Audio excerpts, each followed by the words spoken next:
X limited में। तो हाल में दरअसल आप कह रहे हैं 2680 तक के टारगेट्स देखने को मिलेंगे।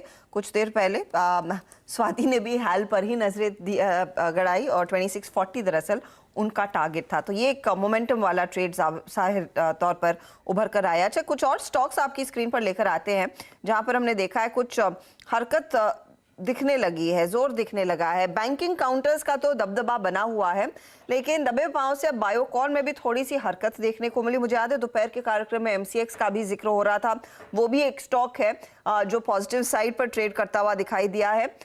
लेकिन बायोकॉन, स्वाति, अगर इस पर आप कोई राय दें, बताइए, क्या एक ट्रेड का मौका है या शॉर्ट लिव्ड ही है ये मूव?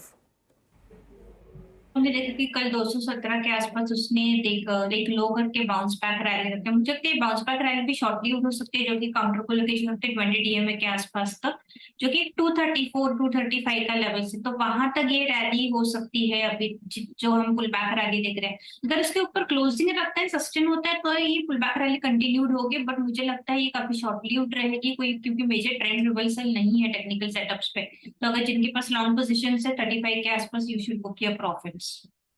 बायोकॉन, खैर बायोकॉन ने बहुत दिक्कतें झेली हैं। स्टॉक में तगड़ा प्रेशर था, वो फाइनली कुछ फंड रेज हुए हैं। आपको याद होगा वो बड़ा एक्विजिशन करा था, वो एक्विजिशन अब डाइजेस्ट हुआ है। उसको कंपैरिजन में फंड रेज करे कोटक से इन्होंने, तो ठीक है, स्वीट स्पॉट में आता हुआ स्टॉक इस समय मोमेंटम पकड़ता हुआ। ऐसे ही एक और निफ्टी, अच्छा सुमित स्क्रीन पे नजर आएंगे कुछ देर में। सुमित के पास जा रहा हूं एक बहुत बढ़िया अपडेट के लिए, लेकिन पहले एनटीपीसी बढ़िया मूव, अब 1% की मजबूती के साथ इस समय कामकाज करता हुआ। पिछले आधे घंटे में, ख्याल से शो शुरू होने के साथ साथ एनटीपीसी में बहुत बढ़िया अपटिक्स आने शुरू हुए हैं, लेकिन अभी भी वो दायरे में फंसा हुआ है। ऐसे में एनटीपीसी पे शरद अवस्थी साहब, फंडामेंटल व्यू क्या बन रहा है इस समय? देखिए, वैल्यूएशन के हिसाब से अभी भी कंफर्टेबल है। हालांकि अगले 2 साल में ज्यादा उम्मीद नहीं है कि अर्निंग्स में कोई बहुत बड़ा उछाल आएगा, बट कंजर्वेटिवली भी ट्रेड करता है तो 19-20 रुपए की अर्निंग आनी चाहिए अगले साल। तो 10 का मल्टीपल भी मिलता है, तो मुझे लगता है 200, 190, 200 रुपए तक के लक्ष्य तो वैसे ही बनते हैं। और अगर जो रेन्यूएबल वाली स्पेस है उसमें कोई डील होती है स्टेक वगैरह सेल की, तो वो एक एडिशनल ट्रिगर हो सकता है स्टॉक के लिए। तो मुझे लगता है इनिशियली 190, 200 रुपए तो इजीली पॉसिबल होना चाहिए स्टॉक में। वो एनटीपीसी में शायद एक मौका, एनटीपीसी ही नहीं, एनटीपीसी के साथ साथ पावर ग्रिड भी आप स्क्रीन पर रखिएगा, क्योंकि दोनों काउंटर्स में दरअसल इस समय एक अच्छा एक्शन देखने को मिला है। निचले लेवल से बड़ा मूव देखने को मिला। एनटीपीसी 0.91%, तो पावर ग्रिड में भी एक बहुत तगड़ा स्पाइक देखने को मिला है। क्या ये एक्सट्रापोलेट करके आप निजी कंपनियों में देख सकते हैं? नहीं, टाटा पावर अभी भी नेगेटिव साइड पर ही ट्रेड करता हुआ दिखाई दे रहा है।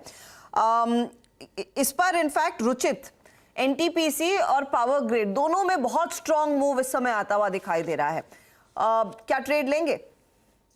कंपैरेटिवली देखें तो दोनों ही स्टॉक्स ने लास्ट 2-3 महीने में एक अच्छा कंसोलिडेशन दिखाया है, और पूरे थोड़े लॉन्गर टर्म चार्ट्स पे देखे तो ये मोर एक टाइम वाइज करेक्शन था with in an up trend. तो अब ये टाइम वाइज करेक्शन से बाहर निकल रहे नो, तो और एनटीपीसी ने ऑलरेडी एक ब्रेकआउट दे दिया है। तो यहाँ पे मैं दोनों में से एनटीपीसी में खरीदारी करने की सलाह दूंगा। करंट लेवल्स पे 180, 179 ये लेवल्स शॉर्ट टर्म में ये स्टॉक हाई लेवल्स पे दिखा सकता है। तो करंट लेवल्स पे ये स्टॉक में खरीदारी करे 168 के स्टॉप लॉस से 179 तक